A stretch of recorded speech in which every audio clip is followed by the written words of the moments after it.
नमस्कार मित्रों, कैसे हैं आप। तो एसएससी जी 2025 को टारगेट करते हुए अपन आरसीसी पढ़ रहे थे, जिसमें आज अपन स्टार्ट करेंगे 10th chapter pre stress concrete. ठीक है, तो इंट्रोडक्शन देख लेते हैं। Pre stress concrete that is placed under a compressive load to give its specific advantage over other forms of concrete. ठीक है, प्री कंक्रीट जिसको कंप्रेसिव लोड पे लगाया जाता है, जिस पे कंप्रेसिव लोड लगाया जाता है ताकि इसको एडवांटेज दिया जा सके over other forms of concrete. ठीक है, it is substantially pre stress मतलब compressed during production in a manner that strengthen it against tensile force which will exist when in service। ठीक है, प्रीज मतलब पहले से इसको स्ट्रेस दे दिया जैसे कि नाम पे है। ठीक है, in pre stress concrete member is advisable to use high strength of concrete and steel. Pre stress concrete में ये एडवाइजेबल है कि ऐसा मेंबर यूज़ करें जो कि जिसकी हाई स्ट्रेंथ ऑफ कंक्रीट हो, high strength of concrete use करें और स्टील यूज़ करें high strength.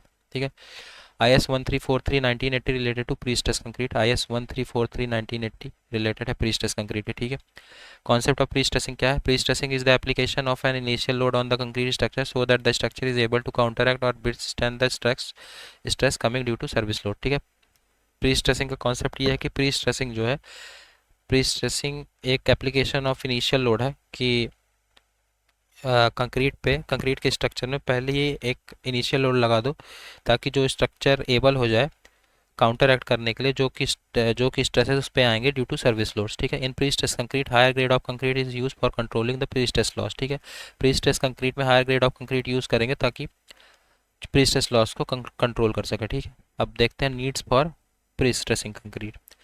The need for pre stressing of concrete can be justified by the following issues. ठीक है, प्री स्ट्रेसिंग कंक्रीट की जो नीड्स है उसको फॉलोइंग तरीके से जस्टिफाई किया जा सकता है। ठीक है, concrete is weak in tension and strong in compression. Concrete tension में वीक है और कंप्रेशन में स्ट्रॉन्ग है। ठीक है, to prevent the flexural crack the concrete is induced with compressive stress. ठीक है, फ्लेक्सुरल क्रैक को प्रिवेंट करने के लिए कंक्रीट में कंप्रेसिव स्ट्रेस लगाया जाएगा। ठीक है, कंप्रेसिव स्ट्रेस लगाया जाता है मतलब प्री स्ट्रेसिंग कंक्रीट दी जाती है। The pre compression that is induce as a part of pre stressing help to enhance the bending shear and flexural capacity. Pre compression जो कि लगाया जाता है प्री कंप्रेशन की वजह से क्या होता है, बेंडिंग शियर और फ्लेक्सुरल कैपेसिटी बढ़ती है। ठीक है, a compressive pre stressing force can be applied concentrically और इसेंट्रिकली। ठीक है, कंप्रेसिव प्री स्ट्रेसिंग फोर्स है उसको कंसेंट्रिकली और या कि इसेंट्रिकली लगा सकते हैं in the longitudinal direction of the member. This prevents cracks at the critical mid span and support at service load. Okay, एक सेकेंड।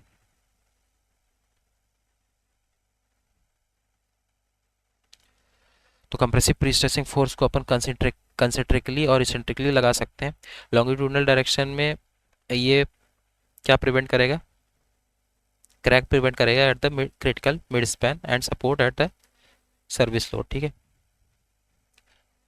क्रैक प्रिवेंट करेगा eight critical mid span and supports पे eight service load. ठीक है, supports पे और critical mid span पे cracks को prevent करेगा अगर सर्विस लोड लगाया गया। ठीक है, pre stress concrete section behave like elastic. ठीक है, pre stress concrete section elastic की तरह बिहेव करता है। मेथड्स देख लेते हैं प्री स्ट्रेस कंक्रीट के। The pre stressing can be performed by two methods. सबसे पहला मेथड है pre tensioning method. In this system the high strength of steel tendons are pulled between two end abutments. इस method में high strength steel tendons को पुल किया जाता है between two end abutments. ठीक है, before the casting of concrete the abutments are fixed at the end of a pre stressing bed. ठीक है, कंक्रीट को कास्ट करने से पहले अबैटमेंट जो है को फिक्स किया जाता है at the ends of pre stressing bed. ठीक है, important terms regarding pre stressing concrete देख लेते हैं। वाटर सीमेंट रेशियो 0.45 होना चाहिए। ठीक है, स्लम्प की value 75 mm, concrete grade M40। ठीक है, अब बात करते हैं losses in pre tensioning structure में लॉसेस की बात करते हैं। Immediate loss elastic deformation of concrete. Elastic deformation of concrete जो है वो इमीडिएट लॉस है। ठीक है, मतलब तुरंत इलास्टिक डिफॉर्मेशन ऑफ कंक्रीट हो जाता है। Time dependent loss shrinkage of concrete जो कि 3 × 10⁻⁴ होता है। Creep of concrete, creep of steel. ठीक है, ये time dependent loss. Other losses friction की वजह से जो लॉस होता है, स्लिपेज इन एंकरिंग में स्लिपेज आने की वजह से जो लॉस होते हैं। ठीक है, वो अदर लॉसेस हैं। ठीक है, फिर दूसरा मेथड है post tensioning method. Pre tensioning of concrete is done after concrete being hard. इसमें जो प्री टेंशनिंग करते हैं कंक्रीट की वो तब करते हैं जब कंक्रीट हार्ड हो जाता है, ठीक है। High strength steel used in pre stress concrete can take maximum strain up to 4%, ठीक है। जो हाई स्ट्रेंथ स्टील यूज़ किया जाता है प्री स्ट्रेस कंक्रीट में वो मैक्सिमम कितना स्ट्रेन ले सकती है, अप टू 4% तक, ठीक है। Losses in post tensioning structure देख लेते हैं। Losses in post tensioning structure, all kind of immediate and time dependent losses में ऑकर, ठीक है। सारे तरह के इमीडिएट और टाइम डिपेंडेंट लॉस ऑकर होते हैं, ठीक है। Elastic deformation of concrete that to in tendons are stress sequentially. Elastic deformation concrete में जो कि टेंडेंस में भी है उसको वो सीक्वेंशली स्ट्रेस्ड होता है। In the post tension member elastic shortening loss will be zero if all the bar stress simultaneously and anchored. Post tensioning member में जो इलास्टिक शॉर्टनिंग होती है वो जीरो रहती है, अगर मतलब इलास्टिक शॉर्टनिंग नहीं होती अगर बार्स जो है साइमल्टेनियसली स्ट्रेस्ड है और एंकर्ड है, ठीक है। Loss of pre stress in post tensioning due to shrinkage कितना हो जाएगा loss, 2 × 10⁻⁴। Loss in pre stress post tensioning में श्रिंकेज की वजह से लॉस कितना होगा, 2 × 10⁻⁴ अपॉन लॉग T+2 × ES, ठीक है। टी क्या है, एज ऑफ कंक्रीट है डेज में, ठीक है। एज ऑफ कंक्रीट है ट्रांसफर इन डेज, ठीक है। अब बात करते हैं मेथड्स की, मेथड्स ऑफ प्री टेंशनिंग। सबसे पहले लॉन्ग लाइन मेथड या लॉन्ग लाइन सिस्टम, ठीक है, ठीक है। Long line method, it is also known as Hoyer's process. Long line method को होयर्स प्रोसेस भी बोलते हैं। This method is used for production in large number of pre stress member. इस method को यूज किया जाता है large number of pre stress member को प्रोड्यूस करने के लिए, ठीक है। Okay, in this system two bulk heads और abutments independently anchored to the ground are provided several metres. इस सिस्टम में दो बल्क हेड्स या कि अबटमेंट्स इंडिपेंडेंटली इंडिपेंडेंटली एंकर्ड किया जाता है ग्राउंड में and are provided at several meters, ठीक है। Apart this method is used at large scale production, वही लार्ज स्केल प्रोडक्शन पे यूज़ किया जाता है। एग्जांपल रेलवे स्लीपर्स के लिए, इलेक्ट्रिक पोल्स के लिए, बीम्स के लिए एक्सेट्रा, ठीक है। It is not economical for long wide heavy structure. Long wide heavy structure के लिए ये जो होयर्स प्रोसेस या कि जो लॉन्ग लाइन मेथड है वो सुटेबल नहीं होता, ठीक है। कुछ की पॉइंट्स है वो देख लेते हैं। A system of pre stressing in which the wires are anchored in layers by wedging sandwich plates, उसको क्या बोलते हैं, Magnel Blaton system.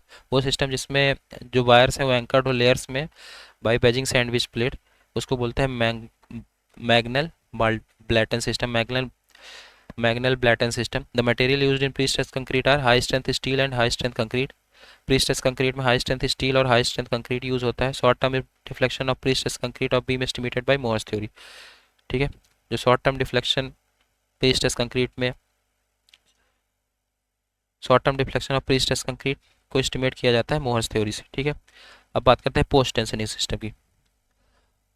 Post tensioning system में दो तरह के कुछ फॉलोइंग कुछ मेथड्स हैं वो यूज़ किए जाते हैं। Following types of method is used in post tensioning method. सबसे पहले मेथड है Freyssinet method. This system was introduced by French engineer Freyssinet, उसी के नाम पे ये मेथड पड़ गया है, वो सिस्टम पड़ गया है, ठीक है। फ्रेसिनेट फ्रेंच इंजीनियर था, उसने फ्रेसिनेट सिस्टम दिया है। Pre stressing anchorage unit using multiple wire cables exist in the Freyssinet system, ठीक है। प्री स्ट्रेसिंग एंकरेज यूनिट जिसमें मल्टीपल वायर केबल्स यूज होते हैं वो यूज़ होता है फ्रेसिनेट सिस्टम में, ठीक है। It was the first method to be introduced. High strength steel wires of 5 mm और 7 mm dia numbering 8, 12, 16, 24 are grouped into a cable with helical spring. ये पहला मेथड था जो कि इंट्रोड्यूस करता है कि जो हाई स्ट्रेंथ स्टील वायर होते हैं 5 mm से 7 mm के डाया के, इसके नंबर 8, 12, 16, 24 के एक ग्रुप में करके हेलिकल स्प्रिंग के फॉर्म पे एक केबल के अंदर रखते हैं, ठीक है। ये पहला मेथड था जिसने इस चीज़ को इंट्रोड्यूस किया, ठीक है।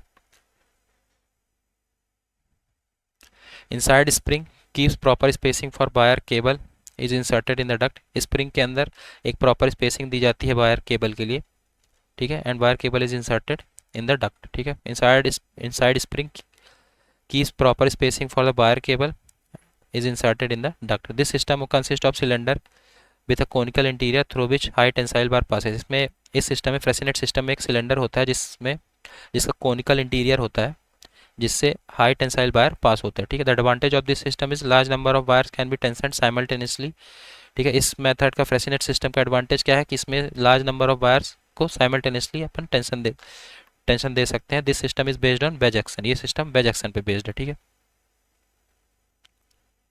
फिर दूसरा मेथड है मैग्नेट ब्लैटन सिस्टम, ठीक है। In this system anchorage device consist of a sandwich plate having grooves to hold the wires and wedge which are also group, ठीक है। इस सिस्टम में में एंकरेज डिवाइस में सैंडविच प्लेट, एंकरेज डिवाइस के साथ सैंडविच प्लेट रहती है जिसमें ग्रूव्स बने होते हैं ताकि वायर्स को होल्ड कर सके, और वेजेस होते हैं उसमें भी ग्रूव बने होते हैं, ठीक है। Each sandwich plate can hold up to 4 pair of wire, ठीक है। हर sandwich plate 4 pair of wire को होल्ड कर सकता है, मतलब टोटल 8 वायर्स, ठीक है। This system is based on wedge action, ये सिस्टम वेज एक्शन पे बेस्ड है, ठीक है। फिर आता है तीसरा मेथड गिफॉर्ड बिडल सिस्टम, ठीक है। एक सेकेंड, तीसरा मेथड आता है Gifford Biddle system. गिफॉर्ड Biddle system क्या है? It consist of steel split cone and cylindrical cone anchors to the house the high tensile bar against the steel plates. इसमें एक स्टील स्प्लिट कोन होता है, स्टील स्प्लिट कोन, और एक सिलेंड्रिकल कोन, ठीक है। Anchorage to the house of high tensile bars anchorage की जाती है अगेंस्ट द स्टील प्लेट, ठीक है। स्टील स्प्लिट कोन और सिलेंड्रिकल कोन अपने को ध्यान रखना है, ठीक है, गिफॉर्ड बिडल सिस्टम में। It is a single wire system in which each wire is pre stress separately, ठीक है। ये सिंगल वायर सिस्टम होता है जिसमें हर वायर सेपरेटली प्री स्ट्रेस किया जाता है, ठीक है। This system is based on wedge action, ये सिस्टम भी बेज एक्शन पे बेस्ड है, ठीक है। इसमें ये एक सिंगल वायर सिस्टम है जिसमें हर वायर सेपरेटली प्री स्ट्रेस होता है, ठीक है। Each wire is pre stress separately, ठीक है। फिर दूसरा मेथड क्या है, और चौथा मेथड है Lee McCall method. It is used it uses high tension alloy steel bars having threads at end as tension, ठीक है। ये high tension alloy steel bar use करता है जिसमें थ्रेड्स होते हैं एंड्स पे, ठीक है। इसमें डाई ऑफ बार 12 से 28 mm तक यूज़ होते हैं, और लेंथ ऑफ बार 18 मीटर, ठीक है। डाई ऑफ बार कितना, 12 से 28 mm की डाई ऑफ बार यूज़ करेंगे, और लेंथ 8 मीटर, ठीक है। एक सेकंड थोड़ा रफ कर दूँ।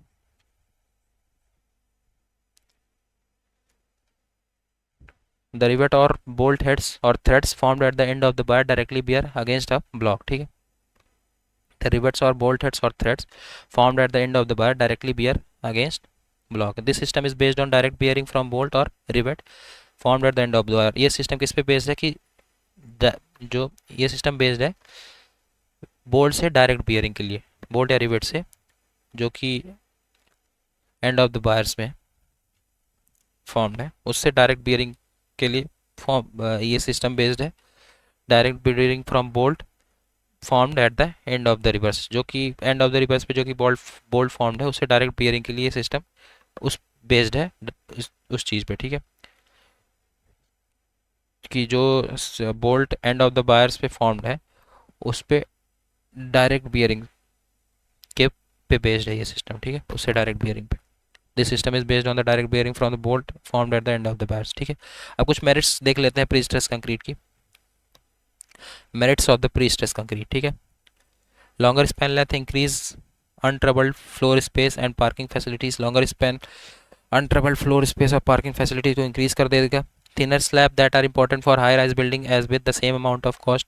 थिनर स्लैब जो है वो इंपॉर्टेंट है हाई राइज बिल्डिंग के लिए with the same amount of cost, ठीक है। लॉन्ग टर्म ड्यूरेबिलिटी देता है। Better finish off place concrete. It require smaller amount of construction material and section size of smaller amount of construction material चाहिए होता है, और सेक्शन साइज भी small होता है इस पे। It resist stress at higher than normal RCC structure and is free from cracks, ठीक है। ये स्ट्रेसेस रेजिस्ट करता है which is higher than normal RCC structure और फ्री होता है क्रैक से, ठीक है। अब कुछ डिमेरिट्स देखते हैं प्री स्ट्रेस कंक्रीट के। Demerits of pre stress concrete, एक सेकंड रफ कर लो। Okay, it requires high strength concrete and high tensile strength steel wires. The main disadvantage is construction require additional special equipment like jacks, anchorage etcetera, ठीक है। Demerits क्या है pre stress concrete के? इसमें high strength concrete और high tensile steel wires require होते हैं, ठीक है। जब मेन डिसएडवांटेज है कि its construction require additional equipment जैसे जैक्स और एंकरेज की ज़रूरत होती है, ठीक है। It requires highly skilled worker under skilled supervision, highly skilled worker चाहिए होता है और स्किल्ड सुपरविजन भी चाहिए होता है। कंस्ट्रक्शन कॉस्ट थोड़ा सा ज़्यादा होता है कंपेयर टू आरसीसी स्ट्रक्चर के कंस्ट्रक्शन से।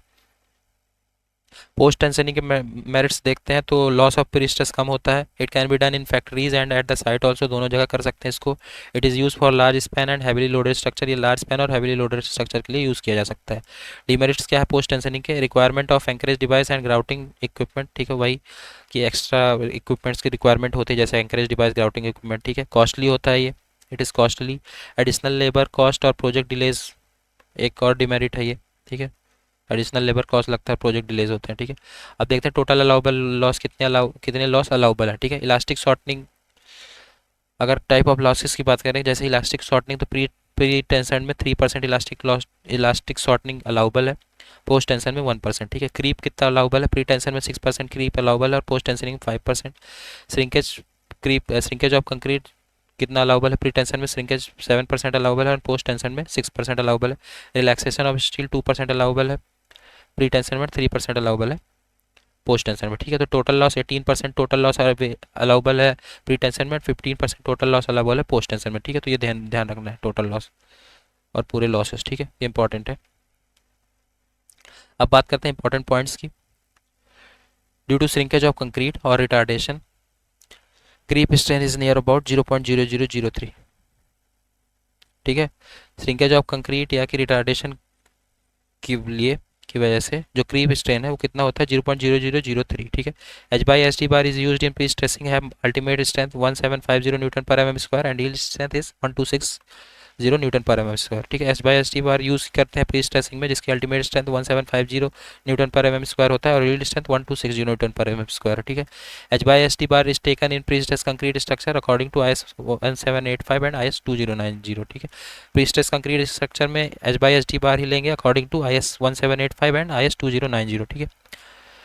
The minimum longitudinal reinforcement in post tension concrete unit should not be less or equal to 0.2% of cross sectional area, ठीक है। ये मिनिमम लॉन्गिट्यूडनल reinforcement है पोस्ट टेंशन कंक्रीट में, ये greater और equal to 0.2% of cross sectional area होना चाहिए, ठीक है।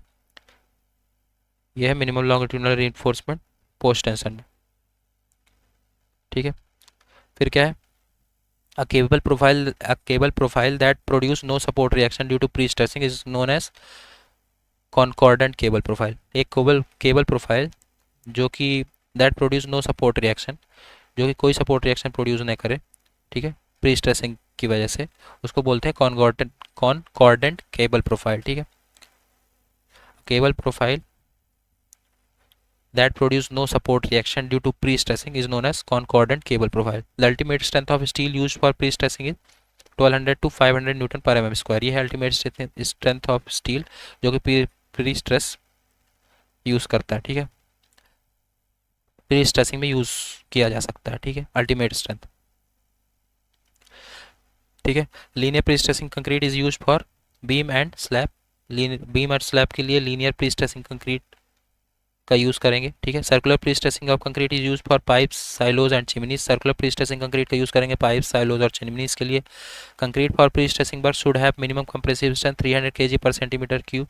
जो प्री स्ट्रेसिंग वर्क पे कंक्रीट लगेगी उसमें कम से कम minimum 300 kg per centimetre square की मिनिमम कंप्रेसिव स्ट्रेंथ होनी चाहिए, ठीक है। Normally pre stressing wire are arranged in the lower part of the beam. Normally जो प्री स्ट्रेसिंग वायर है उनको lower part of the beam में अरेंज किया जाता है, ठीक है। Thickness of lining of slab in precast, thickness of lining of slab in precast for smaller channel 50 mm and for longer channel 80 mm। जो lining of slab की thickness होती है इस प्रीकास्ट में वो स्मॉलर चैनल के लिए 50 mm और लॉन्गर चैनल के लिए 80 mm प्रेफर की जाती है, ठीक है। Practice of assembling component of structure in a factory away from the construction side is called pre fabrication, ठीक है। कंपोनेंट्स ऑफ स्ट्रक्चर को असेंबल करने की प्रैक्टिस इन अ फैक्ट्री में जो कि कंस्ट्रक्शन साइट से दूर है उसको बोलते हैं प्री फैब्रिकेशन, ठीक है। Practice of assembling component of structure in a factory away from the construction site is called pre fabrication. Limit state of serviceability of pre stress concrete section should satisfy cracking, deflection and maximum compression also. Limit state of serviceability जो कि pre stress concrete की pre stress concrete के लिए state of serviceability क्या satisfy कर देगी, cracking, deflection और maximum compression, ठीक है। When concrete in pre stress by pre tensioning system then generally the wires used are of 5 mm to 8 mm dia, ठीक है। जब कंक्रीट प्री स्ट्रेस्ड हो प्री टेंशनिंग सिस्टम से, तब जनरली जो वायर्स यूज़ किया जाता है वो 5 mm से 8 mm तक के वायर को यूज़ किया जाता है, ठीक है। In pre stress member the whole effect is related with frictional losses, pre stress member में जो सारा इफेक्ट है वो फ्रिक्शनल लॉस से रिलेटेड रहता है, ठीक है। अब कुछ सर्विसिबिलिटी लिमिट्स टेस्ट देख लेते हैं। ये दिए गए IS 1343 2012 में क्लॉज 24.2.1 में, ठीक है।